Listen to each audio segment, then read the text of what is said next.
What is up, DTube Steam blockchain? So today I want to talk a little bit about that you want to have a big bag of tokens. And I want to explain it a little bit more in depth, what I mean.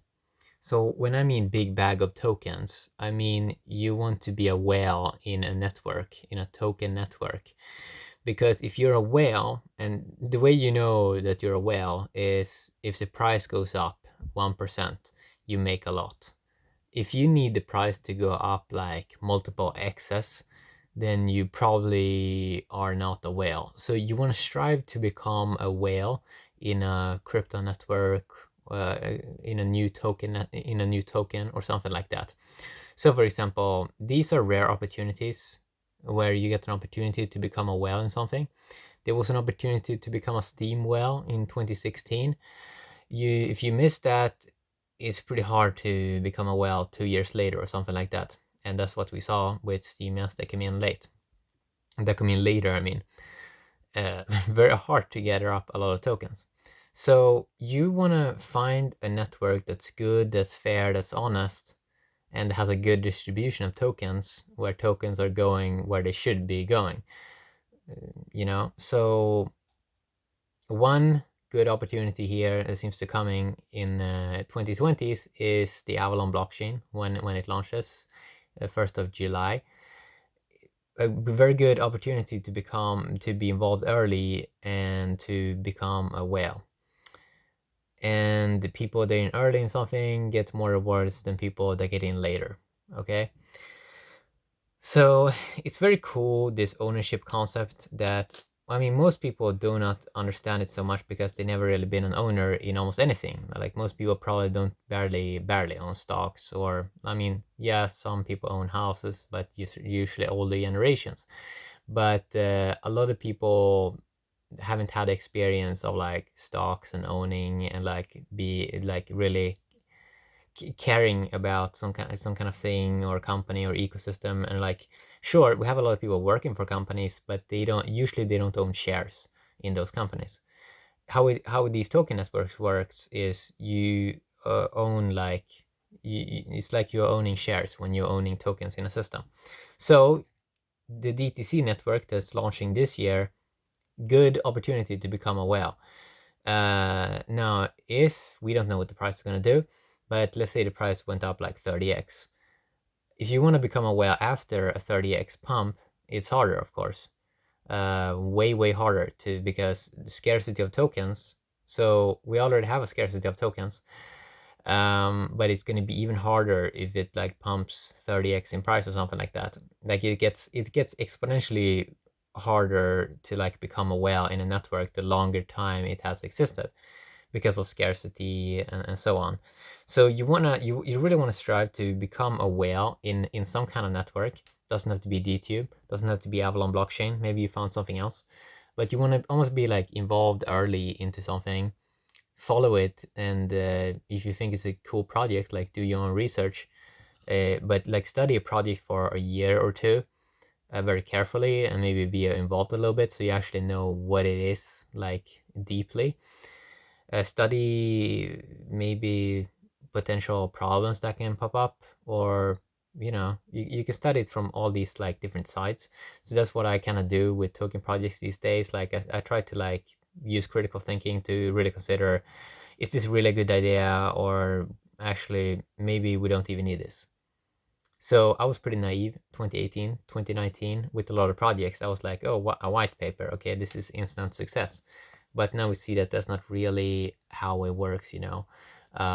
Most now it's almost like it makes more sense now to say like, oh, this is gonna kind of fail, and then people have to like convince you during a longer period of time, and like also show by them being street smart and like showing that they have some kind of working product out that is kind of working, or something that's kind of working. Because there's a lot of people that's good at talking, but very few people are good at executing and like creating some kind of product or something that really actually have a real community or a use case.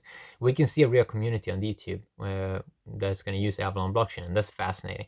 And that they have been doing this like videos and so on and engaging for 2 to 3 years. That's very cool. So yeah, you wanna get in early into some kind of project, own a lot of tokens in that system, and then you basically you wanna stay a while. Okay, like if it's something that you really like, you really want to stay a while. You really want to try to strive towards stay a while in that, because that is the only way you I mean, that's the only way you can profit eventually from it. Because if it was easy to create value, everyone would be rich, right? Everyone would be rich, but everyone isn't rich because, well, most people are not dedicated enough. Most people are too impulsive. So the moment they get some ownership in something, they instantly sell it. So they don't even have any patience or anything. But the biggest problem is that they're not dedicated enough to like stay on to something until they kind of succeed. So yeah, you want to own a big bag of tokens. What I see many people do that I don't really believe in that much is they try to like diversify, and like they try to it's almost like, for me it seems like just because they're more lazy, they kind of consider in their head like, oh, I need a billion. If I just go with a billion tokens in a billion different networks, I'm gonna become more rich. But for me, I see it more as, why don't you really use critical thinking and actually look at what creates the best token in the whole world, and then just go all into that.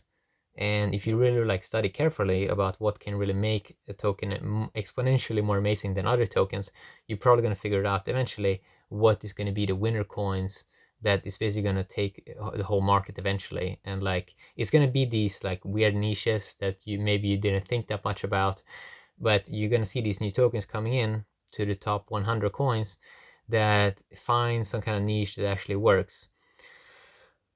Another thing that's kind of interesting to know is most people are not looking out for your best interest.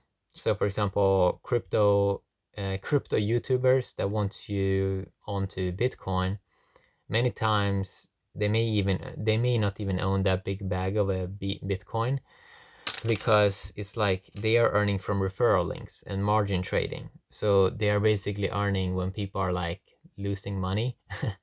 So many times they don't even like, so they're not really looking out for your best interest. Many times people that are doing referral links to a bunch of stuff, like you really have to look into stuff deeply and like follow stuff a long time before you really understand what it is. Like just for me to just understand the basic concepts of DPoS and delegated proof of stake and all that, it took like 6 months, from January 2018 to like summer of 2018.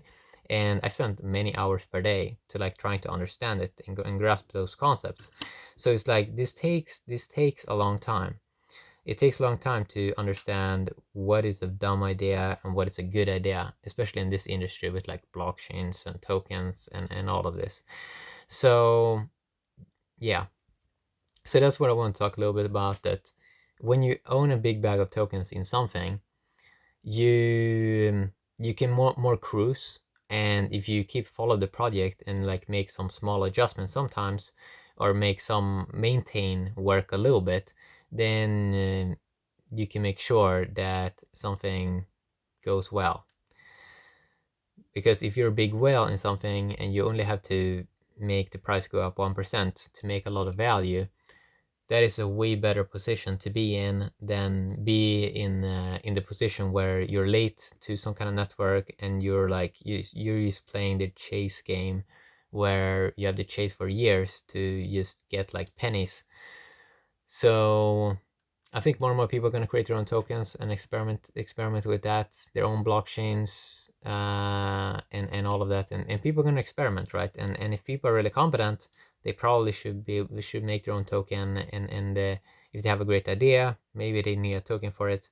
If they have a good niche, they probably need a token for it. But a lot of people are doing stuff that they really have no idea what they're doing. So majority of stuff is kind of dumb, but it's like even dumb stuff can succeed if people are dedicated.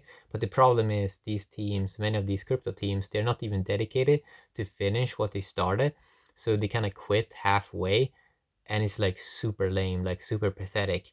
So even like stupid ideas can work amazing if people are dedicated and if they just keep working at it.